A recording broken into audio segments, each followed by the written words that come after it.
اگر اس کے ریٹ انتہائی کم ہوں گے تو کھالیں جمع کرنے کی دلچسپی لوگوں کی کتنی رہ جائے گی۔ انہوں نے منیمم ریٹ ہی بہت کم رکھے ہوئے ہیں، جس کے نتیجے میں بہت سارے لوگ جو کام ہم کر سکتے ہیں خدمت کے وہ نہیں ہو پائیں گے، اس لیے کہ ریٹ بہت کم ہے۔ کھالیں ضائع نہیں ہونی چاہیے۔ میں عوام سے بھی اپیل کرتا ہوں کہ اپنی کھالوں کو ضائع نہ کریں۔ دن بدن جو کھالوں کی قیمت کم ہو رہی ہے، ایسا نہیں ہے کہ اب عالمی مارکیٹ میں کھپت بالکل ہی ختم ہو گئی ہے۔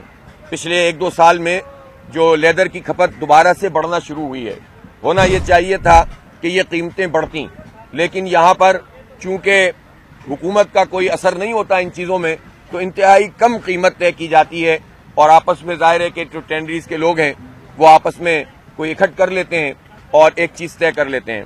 ان کے اپنے مسائل ہیں، وہ یہ کہتے ہیں کہ ہماری کاسٹ بڑھ گئی ہے، کیمیکل بڑھ گئے ہیں وغیرہ وغیرہ، لیکن آپ یہ دیکھیں کہ اس پورے کام کے نتیجے میں جو کھالوں کا لاکھوں کی تعداد میں کھالیں ایک شہر سے، کراچی میں تو الحمدللہ بہت بڑی قربانی ہوتی ہے، تو یہ جو کھالیں اس سے غریبوں کی مدد ہوتی ہے، مستحق لوگوں کی مدد ہوتی ہے۔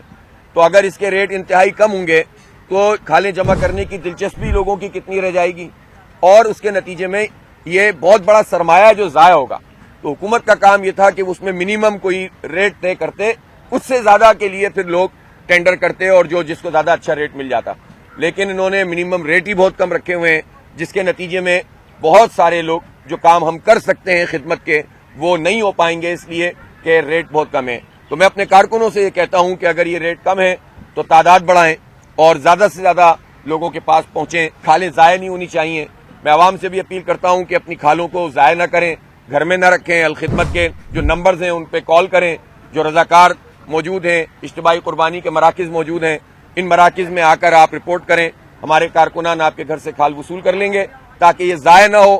ایک کھال اگر گائے کی ضائع ہوتی ہے تو ہو سکتا ہے کسی کی تعلیم کا مسئلہ اس کے ذریعے سے حل ہو رہا ہو، کسی کو کوئی اور ریلیف کا کام مل رہا ہو، کسی کو علاج میں کوئی سہولت مل رہی ہو، تو عوام سے اپیل ہے کہ وہ الخدمت کے رضاکاروں کو اپنی قربانی کی کھالیں دیں۔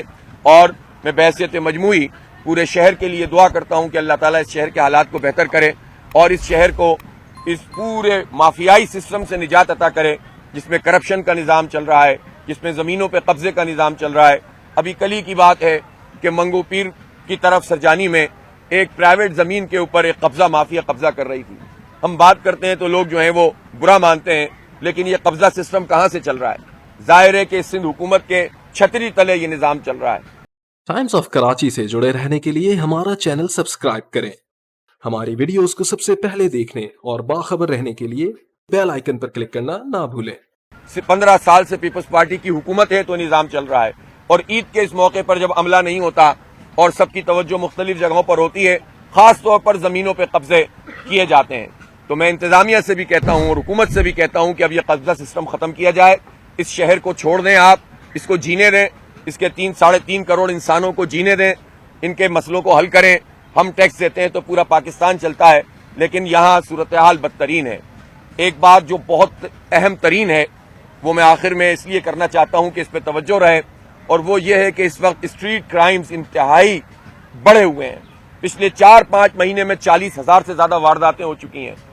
انسانی جانوں کی کوئی وقت ہی نہیں ہے۔ آپ نے دیکھا کہ پاکستانی جو کینیڈین نیشنل تھے وہ خاص طور پر پاکستان آئے اور انہوں نے ایک فیملی اور کچھ بچوں کی کفالت کا نظام بنایا ہوا تھا، ان بچوں کے ساتھ وہ موجود تھے، لیکن ظالموں نے ان کو جو ہے وہ لوٹتے ہوئے گولی مار دی اور وہ شہید ہو گئے۔ آپ مجھے بتائیں کہ یہ کیا میسج ہے جو آپ اوورسیز پاکستانیوں کو دے رہے ہیں، پاکستان کے لوگوں کو دے رہے ہیں؟ آپ ایک طرف بڑی بڑی باتیں کر رہے ہیں کہ ہم جو ہے وہ بلدیہ بھی ہمارے پاس، کراچی بھی ہم نے فتح کر لیا، لیکن آپ یہ بتائیں تو صحیح 15 سال سے آپ نے پولیس کا کیا نظام بنایا ہے؟ ہماری جانیں محفوظ نہیں ہیں، ہمارے بچوں سے کی جو ہے مال محفوظ نہیں، موبائل محفوظ نہیں، موٹر سائیکلیں محفوظ نہیں، گاڑیاں محفوظ نہیں، لیکن منشیات کے اڈے چل رہے ہیں۔ یہ بتائیں نا آئی جی صاحب، اے ڈی آئی جی صاحب، یہ بتائیں نا مراد علی شاہ صاحب، یہ منشیات کے اڈے ختم کیوں نہیں ہو رہا ہے؟ کیا پولیس چاہے تو یہ اڈا جو ہے وہ یہ ایسے ہی چلتا رہے گا؟ پولیس چاہے تو 4 دن میں یہ سب ختم ہو سکتے ہیں، سب پتہ ہوتا ہے ان کو، لیکن کرپشن کا دھندا کیسے چلے گا؟ یہ نوٹ جو ہے نیچے سے لے کر اوپر تک ہمارے بچوں کے جسموں میں زہر اتار کر یہ کرپشن کا نظام چلا رہی ہے حکومت۔